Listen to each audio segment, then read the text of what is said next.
بسم اللہ الرحمن الرحیم۔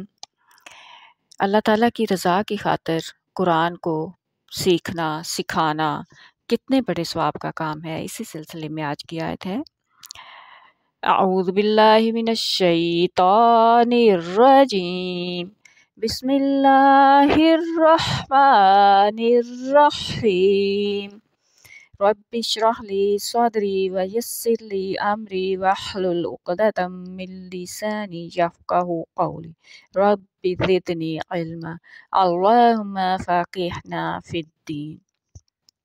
جی، سورہ الاسراء کی آیت نمبر 83 ہے بسم اللہ الرحمن الرحیم وَنُنَزِّلُ مِنَ الْقُرْآنِ مَا هُوَ شِفَاءٌ وَرَحْمَةً لِلْمُؤْمِنِينَ۔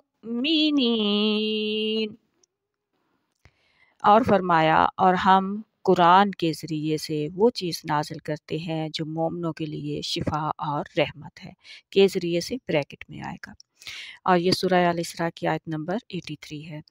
اور اسی طرح حدیث میں ہے، ابو داؤد ماجہ اور الترمذی جو ہے اس کی روایت ہے، حضرت عبداللہ بن عمرو بن عاص رضی اللہ تعالیٰ عنہ نے بیان کیا ہے کہ رسول کریم صلی اللہ علیہ وسلم نے فرمایا، قرآن مجید پڑھنے والے کو کہا جائے گا پڑھتا جا، چڑھتا جا اور ترتیل کر، جیسے تو دنیا میں کیا کرتا تھا، تیرا ٹھکانہ وہاں ہے جہاں تو آخری آیت تلاوت کرے گا۔ کیا خوبصورت اجر ہے!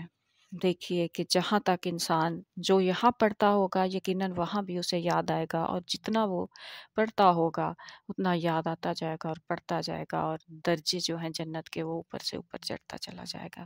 اللہ تعالیٰ ہم سب کو اس قرآن کو پڑھنے، اس پر عمل کرنے کی توفیق عطا فرمائے، آمین ثم آمین، اور جو ہم پڑھیں جو ہم کریں اسے قبول فرما لے، آمین۔ السلام علیکم ورحمۃ اللہ۔